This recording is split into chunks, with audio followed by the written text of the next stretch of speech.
এই জন্য চলার পথটাকে মাযহাব বলা হয়। ভিন্ন ভিন্ন মুজতাহিদের ভিন্ন ভিন্ন সমাধানকে মাযহাব বলা হয়।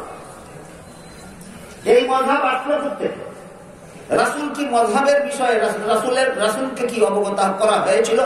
রাসূল কি মাযহাবকে সমর্থন দিয়েছিলেন? এই কথাগুলি আমি মনে করি এই পর্যায়ে আলোচনা হওয়া দরকার।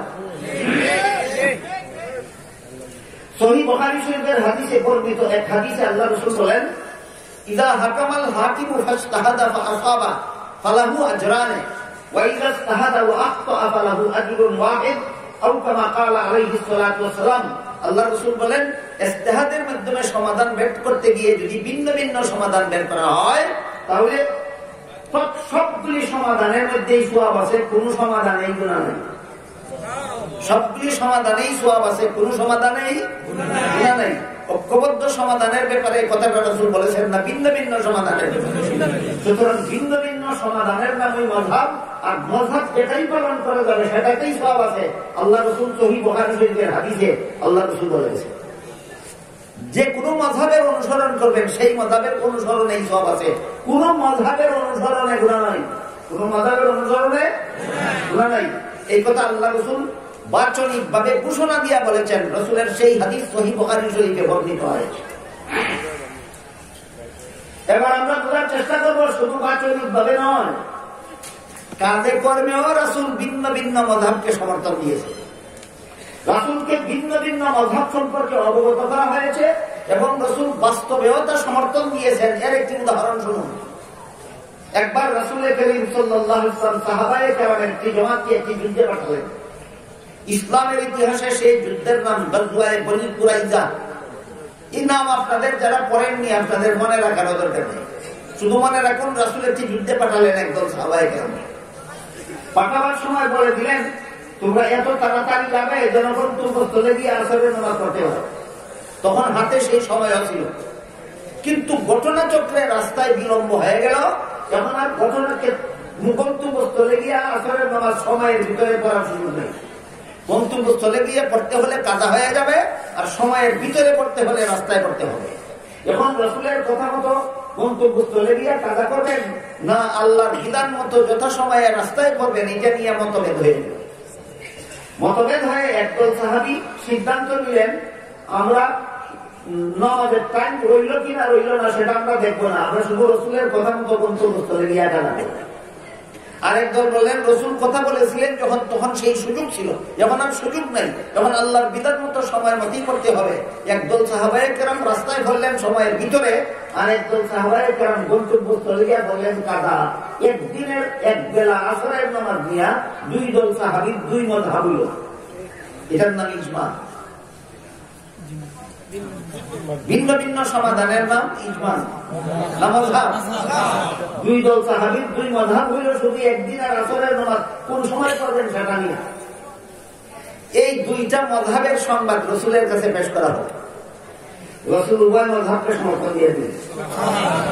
সুতরাং সাহাবাদের মধ্যে কোনো মাযহাব ছিল না, তাকে রাসূল জানতেন না, জানলেও সমর্থন দেননি। সাহাবাদের মধ্যে মাযহাব ছিল, রাসূল জেনেছেন, জেনে শুনেই সমর্থন দিয়েছেন। একটা হলো রাসূলের কাজে কর্মে সমর্থন, আর একটা হলো রাসূলের বাচনিক সমর্থন। রাসূল কথার দ্বারা ঘোষণা দিয়েছেন, ভিন্ন ভিন্ন সমাধান যারা বের করবে প্রত্যেকটা সমাধানেই সওয়াব পাওয়া যাবে। বুখারী শরীফের হাদিস, তিরমিজি শরীফের হাদিস, মুসলিম শরীফের বর্ণিত হয়েছে এই হাদিস যে ভিন্ন ভিন্ন বের করা সমাধানগুলির প্রত্যেকটাতেই সওয়াব আছে। সুতরাং বর্তমান বিশ্বের যারা হানাফি মাযহাব মতে নামাজ পড়ে তাদের নামাজেও সওয়াব আছে, যারা শাফি মাযহাব মতে নামাজ পড়ে তাদের নামাজেও সওয়াব আছে, যারা মালিকি মাযহাব মতে নামাজ পড়ে তাদের নামাজেও সওয়াব আছে, যারা হাম্বলি মাযহাব মতে নামাজ পড়ে তাদের নামাজেও সওয়াব আছে। যারা কোনো মাযহাবই মানে না এদের নামাজে কি আছে একটু আলোচনা হওয়া দরকার।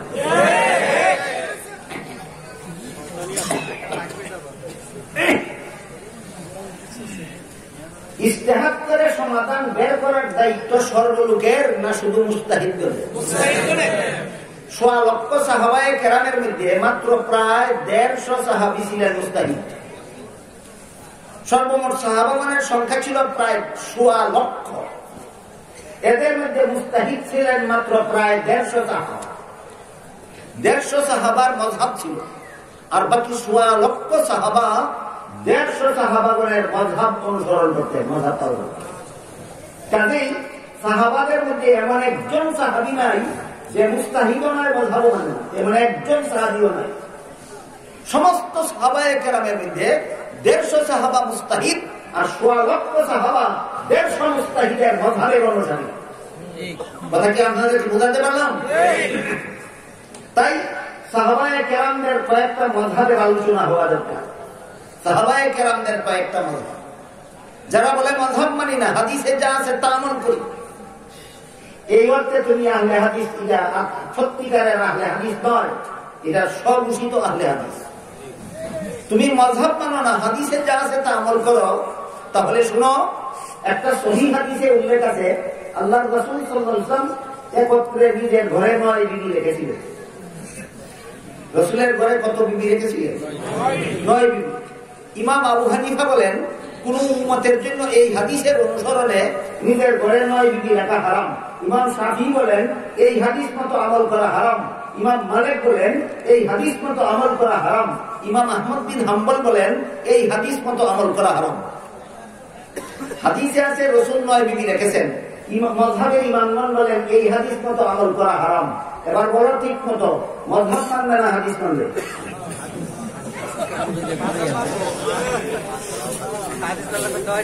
সব হাদিস আমল করার জন্য নয়। আল্লাহর পবিত্র কোরআনে প্রায় 6,500 আয়াত আছে। কত আয়াত? সব আয়াত আমল করার জন্য নয়, মাত্র 500 আয়াত আমল করার জন্য। 6,500 আয়াতের মধ্যে কত আয়াত আমল করার জন্য? 500 আয়াত আমল করার জন্য। আর বাকি 6,000 কিসের জন্য? আমল করার জন্য নয়, আমলের অনুপ্রেরণা লাভ করার জন্য। এই তো কোরআনটা আগে বুঝে নেন, তারপরে হাদিস বুঝবেন। পবিত্র কোরআনের প্রায় 6,500 আয়াতের মধ্যে সবগুলি আয়াত আমল করার জন্য না, মাত্র 500 আয়াত। এবার বলুন তো আপনারা বাকি 6,000 আয়াত কিসের জন্য?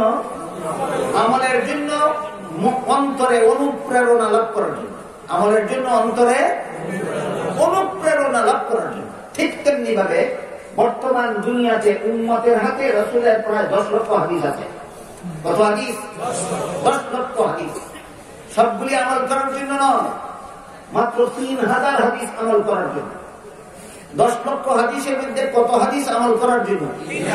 মাত্র 3,000 হাদিস আমল করার জন্য। আর বাকি 9,97,000 হাদিস আমল করার জন্য নয়, আমলের প্রেরণা লাভ করার জন্য।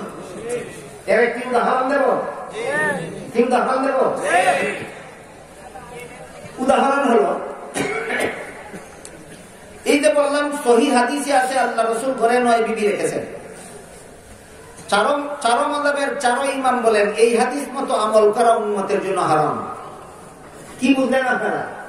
এই হাদিস মতো আমল করা উম্মতের জন্য হারাম। এখানে হাদিস মতো আমল করব না ইমামগণের মাযহাব মতো আমল করব? সুতরাং যে বলে মাযহাব মতো আমল করব না, হাদিস মতে আমল করব, সে মুসলমান হতে পারে না। আর যে মুসলমান সে এমন কথা বলতে পারে না। কেউ যদি নবীর অনুসরণে নিজের উম্মত হয়েও নিজের ঘরে 9 বিবি রাখাকে হালাল মনে করে, তাহলে সে মুসলমান থাকতে পারে না। আর হালাল যদি মনে না করে, এই ক্ষেত্রে হাদিসের অনুসারী হতে পারে না, মাযহাবের এই অনুসারী হতে হবে।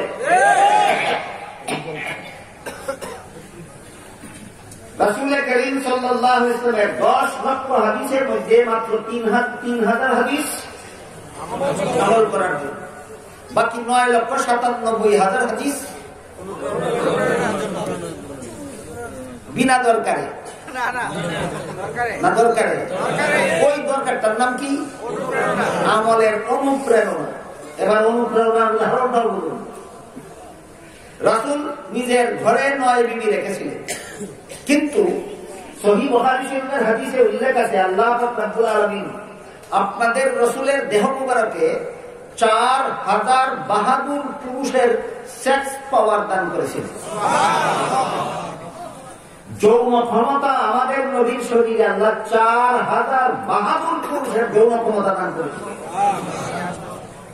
4,000 সাধারণ পুরুষের না বাহাদুর পুরুষ?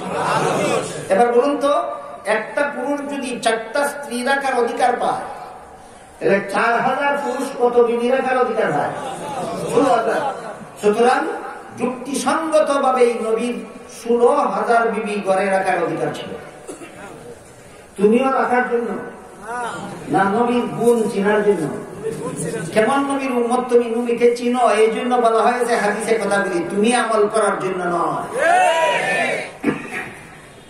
রাসূল করিম সাল্লাল্লাহু আলাইহি ওয়াসাল্লাম 16,000 বিবি ঘরে রাখার যোগ্য হওয়া সত্ত্বেও মাত্র 9 জন রাখলেন কেন? এর পিছনে কারণ ছিল আল্লাহর রাসূল সাল্লাল্লাহু আলাইহি ওয়াসাল্লাম ওই যে 4000 বাহাদুর পুরুষের যৌন শক্তি ওনার শরীরে ছিল, এরপরও যৌন চাহিদা নিবারণের উদ্দেশ্যে তিনি জীবনে একটি বিয়েও করেননি। শরীরে যৌন শক্তি ছিল কত হাজার পুরুষের, কিন্তু যৌন শক্তি নিবারণের জন্য একটি বিয়েও করেননি। সবগুলি বিয়ে করেছিলেন উম্মতের স্বার্থে, সবগুলি বিয়ে করেছিলেন উম্মতের স্বার্থে। এর এক দুইটা উদাহরণ শুনুন। রাসূল করিম সাল্লাল্লাহু আলাইহি ওয়াসাল্লামের বয়স যখন 25 বছর, যখন তিনি 25 বছরের যুবক, তখন তিনি 40 বছর বয়স্কা বিধবা খাদিজাকে বিয়ে করেছিলেন। আপনাদের মধ্যে এমন কোন 40 বছরের কুমার যুবক আছে যে 40 বছর বয়স্কা বিধবা মহিলাকে বিয়ে করবে? তাহলে এই কুমার যুবক এই প্রায় বৃদ্ধা মহিলাকে বিয়ে করলেন কেন? যৌন ক্ষমতা নিবারণের জন্য? রসুলের যুবতী নারীর অভাব ছিল সমাজে? তাহলে রসুল যৌন ক্ষমতা চরিতার্থ করার জন্য বিয়ে করেছিলেন না উম্মতের স্বার্থে? উম্মতের স্বার্থটা একটু বলুন। এই সমস্ত বিবিগণের মধ্যে রসুলের প্রায় সমস্ত বিবিকে রসুল বিধবা অবস্থায় বিয়ে করেছে। একজন বিবিকে রসুল কুমারী অবস্থায় বিয়ে করেছে, ইনি হলেন হযরত আয়েশা রাদিয়াল্লাহু আনহা। কুমারীও কিভাবে বলা যায়? আমি তো কুমারীও বলি, আমি বলি শিশু।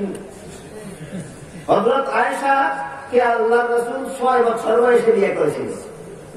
বলেন 6 বছর বয়স্কা একটা বাচ্চাকে তরুণী বলা যায়? যুবতী বলা যায় না? শিশু। আপনাদের মধ্যে এমন কেউ আছেন যে 6 বছরের একটা শিশু মেয়েকে বিয়ে দিলে আপনি সংসার করার জন্য বিয়ে করবেন? তাহলে এই শিশুটাকে রসুল বিয়ে করলেন কেন? এইটা বুঝলে আপনারা টের পাবেন রসুলের যৌন কামনা চরিতার্থ করার জন্য বিয়ে করেননি। রসুল বিয়ে করেছেন একমাত্র উম্মতের সাথে। এখানে উম্মতের কি স্বার্থ ছিল? এখানে উম্মতের কি স্বার্থ ছিল একটু লক্ষ্য করুন। উম্মতের স্বার্থটা কি ছিল? একবার হযরত আবু হুরায়রা রাদিয়াল্লাহু তাআলা আনহু এবং হযরত উমর ফারুক রাদিয়াল্লাহু আনহু, তাদের দুজনের মধ্যে দুইটা হাদিসের মধ্যে কোন হাদিস কত আমল করলেন এটা নিয়ে মতভেদ হয়েছে। উমর বলেন, আমি শুনেছি আল্লাহ রাসূল বলেছেন স্বামী স্ত্রীর মিলামিশা সমাপ্ত হলে পরে গোসল ফরজ হয়। কাজেই কেউ যদি সহবাস শুরু করার পরে বিশেষ কোনো কারণবশত সমাপ্ত করার আগেই সহবাস বন্ধ করে দেয়, তাহলে তার উপর গোসল ফরজ নয়, আল্লাহ রাসূল বলেছেন। এটা রাসূলের একটা হাদিস। আবু হুরায়রা বলেন, আমিও রাসূলের কাছে শুনেছি সহবাস শুরু করা মাত্রই গোসল ফরজ হয়ে যায়, সমাপ্ত হোক বা না হোক। হাদিস দুইটা একরকম না পরস্পর বিরোধী? প্রথম হাদিসটা মানলে দ্বিতীয় হাদিস মানা যায় না, দ্বিতীয় হাদিসটা মানলে প্রথম হাদিস মানা যায় না। উমর আবু হুরায়রাকে বলেন, ও আবু হুরায়রা, তুমি যতই বলো না কেন, আমি নিজের কানে শুনেছি রাসূল বলেছেন সহবাস সমাপ্ত না হলে গোসল ফরজ হয় না, সুতরাং তোমার কথা শুনে আমি রাসূলের কথা বর্জন করতে পারবো না। আবু হুরায়রাও তাই বলে, আমিও নিজের কানে শুনেছি রাসূল বলেছেন সহবাস শুরু করা মাত্রই গোসল ফরজ হয়ে যায়, সব সমাপ্ত হোক বা না হোক। আমিও রাসূলের কাছ থেকে নিজের কানে শোনা কথা আপনার কথায় বর্জন করতে পারবো না। সমাধান হয়ে গেল না? মত বিরোধ রয়ে গেল। এইবার উমর প্রস্তাব করলেন, আবু হুরায়রা তাইলে শুনো, সমাধানের জন্য আমরা একটা সমাধানটা তার কাছে যাই। এটা তো স্বামী স্ত্রীর বিষয়, মিলামিশা গোসল ফরজ হওয়া, শুরু করা, শেষ হওয়া, এগুলি স্বামী স্ত্রীর ব্যাপার। আমার এক মেয়ের নাম হাফসা, রাসূলের স্ত্রী, রাসূল হইলেন আমার মেয়ে হাফসার স্বামী। নিশ্চয়ই আমার মনে হয় আমার মেয়ে হাফসা তার স্বামী রাসূলের কাছ থেকে এই কথা শিখে রেখেছে যে তোমার হাদিসটা আমলযোগ্য না, আমার হাদিসটা আমলযোগ্য, চলো হাফসার কাছে যাই। উমরের প্রস্তাব মতো সাহাবায়ে কেরামের কয়েকজন আবু হুরায়রা সহ হাফসার কাছে গেলেন। বলুন, হাফসা উমরের কি নবীর কি স্ত্রী? এই ঘটনা যখন হাফসার কাছে পেশ করা হলো, উম্মুল মুমিনিন হযরত হাফসা রাদিয়াল্লাহু তাআলা আনহা বলেন, এই দুই হাদিসের বিরোধের সমাধান একমাত্র আয়েশা ছাড়া কেউ দিতে পারবে না। হাফসার কথায় সাহাবায়ে কেরাম ওমর সহ আবু হুরায়রা সহ আয়েশার কাছে গেলেন। গিয়ে দুজনে বললেন, উমরে বললেন এই হাদিসটা আমি রাসূলের কাছ থেকে শুনেছি, আবু হুরায়রা বলেন এই হাদিসটা আমি রাসূলের কাছ থেকে শুনেছি। তখন আয়েশা বলেন, উমর আপনি যে হাদিসটা রাসূলের কাছ থেকে শুনেছেন যে সহবাস সমাপ্ত না হলে গোসল ফরজ হয় না, যে কিছুদিনের জন্য একটা সাময়িক বিধান ছিল, এটা স্থায়ী বিধান ছিল না। যে কিছুদিনের জন্য সাময়িক বিধান ছিল, সেই কিছুদিনের মেয়াদ পার হওয়ার পরে স্থায়ী বিধান বর্ণনা করে রাসূল আবু হুরায়রার বর্ণিত হাদিস বলেছেন, এখন থেকে কিয়ামত পর্যন্ত সহবাস শুরু করলেই গোসল ফরজ সমাপ্ত হওয়া লাগবে না। আপনার বর্ণিত হাদিসের বিধানের মেয়াদ শেষ। আবু হুরায়রার বর্ণিত হাদিসের বিধানের মেয়াদ কিয়ামত পর্যন্ত বলবৎ। সুবহানাল্লাহ। 6 মাসের শিশুটারে কি জন্য বিয়ে করেছিলেন? আমার কথাগুলি বুঝে থাকলে এবার আপনাদের বলতে হবে, 6 মাসের শিশুটাকে রাসূল কেন বিয়ে করেছিলেন? যৌন ক্ষুধা নিবারণের জন্য না উম্মতের স্বার্থে? এবার শুনুন উম্মতের স্বার্থে থাকে। এক হাদিসে রাসূল করিম সাল্লাল্লাহু আলাইহি ওয়াসাল্লাম বলেন, ইন্নামা আনা বুইসতু মুআল্লিমান, আল্লাহ আমাকে উম্মতের শিক্ষক বানিয়ে পাঠিয়েছেন। আমাদের নবী গোটা উম্মতের শিক্ষক। উম্মতের পুরুষদের জন্য নবী শিক্ষক, উম্মতের নারীদের জন্য নবী শিক্ষক। কিন্তু নারীদের জীবনে এমন অনেক কথাবার্তা আছে, মাসালা মাসাইল আছে, বিধিবিধান আছে, যা কোন পুরুষ শিক্ষকের কাছে শিখতে যাওয়া লজ্জার ব্যাপার। বাবার কাছে শিখতে যাওয়া আরো বড় লজ্জার ব্যাপার। এই তো আগের কথাটা ধরুন, সহবাস শুরু হয় কিভাবে আর সহবাস সমাপ্ত হয় কিভাবে, শুরু হলে গোসল ফরজ হয় না সমাপ্ত হলে গোসল ফরজ হয়, এসব কথা যদি একটা যুবক পুরুষ একটা যুবতী নারীকে শিক্ষা দিতে যায়, স্বাধীনতা রক্ষা হবে না। কাজেই অনেকগুলি বিধিবিধান এমন আছে যা কোনো মহিলার জন্য কোন পুরুষ শিক্ষকের কাছে শিখতে যাওয়া চরম লজ্জার ব্যাপার, চরম অশালীন ব্যাপার। কিন্তু জগতে একটা পুরুষ আছে মহিলাদের জন্য, তার কাছে কোনো কিছুই শিখতে যাওয়া লজ্জার ব্যাপার নয়। সেই পুরুষটা হলো স্বামী। সেই পুরুষটা হলো স্বামী। এই জন্য রাসূলের প্রয়োজন ছিল খাদিজার মতো একটা 40 বছর বয়স্কা বিধবাকে বিয়ে করে, আয়েশার মতো একটা শিশুকে বিয়ে করে ওই লজ্জাজনক বিষয়গুলি নিজেদেরকে শিখিয়ে রাখবেন। আর ভিন্ন মহিলারা যখন লজ্জাজনক বিষয়গুলি শিখতে আসবে, তখন পুরুষ রাসূলের কাছে না শিখে খাদিজার কাছে শিখে যাবে, আয়েশার কাছে শিখে যাবে। এই স্বার্থে রাসূল করিম সাল্লাল্লাহু আলাইহি ওয়াসাল্লাম এতগুলি বিধবা বিয়ে করেছিলেন, এই শিশুটাকে বিয়ে করেছিলেন। এই সমস্ত হাদিস ওই আমল করার জন্য না, আমলের অনুপ্রেরণা লাভ করার জন্য। সুতরাং হাদিসে যা আছে তাই আমল করবো, এটা কোন মুসলমানের স্লোগান হতে পারে না। এবার মূল কথার দিকে ফিরে যাই। বলছিলাম আল্লাহ পাক রব্বুল আলামিন সূরা নিসার 59 নম্বর আয়াতে ইসলামের যাবতীয় বিধিবিধান পাওয়ার 4টি ঠিকানা চিহ্নিত করে দিয়েছে। প্রথম ঠিকানার নাম আল্লাহর কোরআন, দ্বিতীয় ঠিকানার নাম রাসূলের হাদিস, তৃতীয় ঠিকানার নাম উম্মতের ইজমা, চতুর্থ ঠিকানার নাম মুস্তাহিদগণের মাযহাব। চতুর্থ ঠিকানার নাম মুস্তাহিদগণের মাযহাব। সাহাবায়ে কেরামের মধ্যে মাযহাব ছিল, এর উদাহরণ আগেই বলেছি। একদিনের আসরের নামাজ কোন সময় পড়বেন, এটা নিয়ে 2 জন সাহাবীর 2 মাযহাব হয়েছিল। দুটো মাযহাবের সংবাদ রাসূলকে জানানো হয়েছিল, রাসূল অনাস্থা দিয়েছিলেন, উভয় মাযহাবকে সমর্থন দিয়েছিলেন। আর একটা গুরুত্বপূর্ণ প্রশ্নের জবাব বলে দিই, জীবনে কোনোদিন ভুলবেন না। হযরত মুআয ইবনে জাবাল রাদিয়াল্লাহু আনহুকে আল্লাহর রাসূল ইয়ামানের গভর্নর বানিয়ে পাঠিয়েছিলেন। পাঠানোর সময় রাসূল মুআযকে জিজ্ঞাসা করেছিলেন, মুআয, ইয়ামানবাসীদের নব উদ্ভূত সমস্যাগুলির সমাধান তুমি কোথা থেকে দেবে?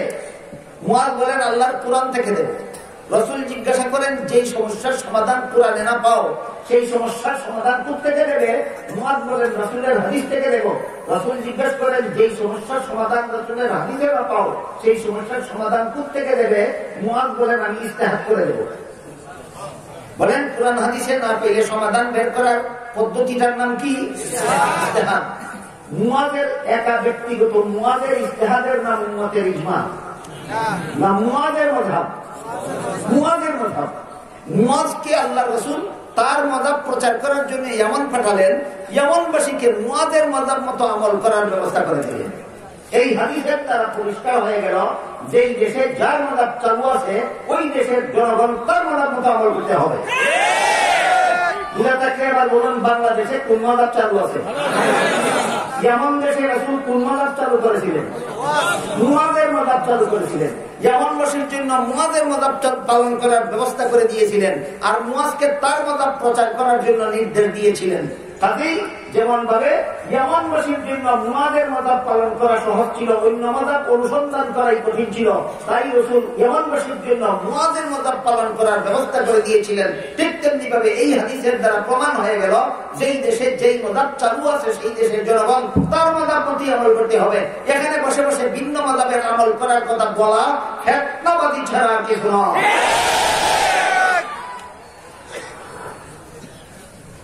এবার আমরা একটু বোঝার চেষ্টা করবো যে সাহাবায়ে কেরামের মধ্যে যে মাযহাব ছিল, পূর্বের কথা মনে দেখে বলুন কতজন সাহাবার মাযহাব ছিল সাহাবায়ে কেরামের মধ্যে? হ্যাঁ, 100। আর কতজন সাহাবা ওই মুস্তাহিদ সাহাবাগণের মাযহাব মতো আমল করতেন? এই 150 সাহাবা ছাড়া বাকি সমস্ত সাহাবা 150 সাহাবার মাযহাব মতো আমল করতেন। আপনারা যদি ধৈর্য ধরে শুনেন আর আমি যদি ধৈর্য ধরে বলতে পারি শেষ পর্যন্ত আপনাদেরকে যেই কথাটা বলে দিতে চাই সেটা হলো 150 মাযহাব এখন আর পালন করতে হবে না। এখন 4 মাযহাবের 4 ইমামের সবচেয়ে বড় দোষ হইল, দোষ না গুণ বিবেচনা আপনারা পরে করবেন, আমি আগে দোষ শব্দ বললাম। 4 মাযহাবের 4 ইমামের সবচেয়ে বড় দোষ হইল 150 সাহাবী 150 মাযহাবকে ওনারা 4 মাযহাবের মধ্যে সমন্বয় করে দিয়েছে। এখন 4 মাযহাবের ভিতরে 150 সাহাবার 150 মাযহাব আছে। 4 মাযহাবের ভিতরেই 150 মাযহাব আছে। এর একটা সহজ উদাহরণ, বিভিন্ন স্টেশনারি দোকান থেকে আতরের প্যাকেট কিনলে দেখা যায় একটা আতরের নাম আছে 4 in 1। 4 in 1 এর অর্থ কি বলতে পারেন কেউ? একের ভিতর 4 কেমনে হয়? একটা প্যাকেট ভাঙলে এটার ভিতরেই 4টা প্যাকেট পাওয়া যায়। যেমন ভাবে আগরবাতির একটা প্যাকেট ভাঙলে এর ভিতরেই 4টা প্যাকেট পাওয়া যায়, ঠিক তেমনি ভাবে 4 মাযহাবের ব্যাখ্যা করলে বর্তমান দুনিয়াতে এর ভিতরেই 150 সাহাবায়ে কেরামের মাযহাব পাওয়া যায়। 4 মাযহাবের ভিতরে সব সাহাবার মাযহাব কিভাবে পাওয়া যায় এই কথাটা সর্বশেষে বলার ইচ্ছা রাখি, যদি আপনারা ধৈর্যের সাথে শুনেন আর আমিও ধৈর্যের সাথে বলতে পারি। এর আগে আমরা একটু বোঝার চেষ্টা করি সাহাবাদের বিভিন্ন মাযহাবের ব্যাপারে। এক হাদিসে উল্লেখ আছে রাসূল করিম সাল্লাল্লাহু আলাইহি ওয়াসাল্লাম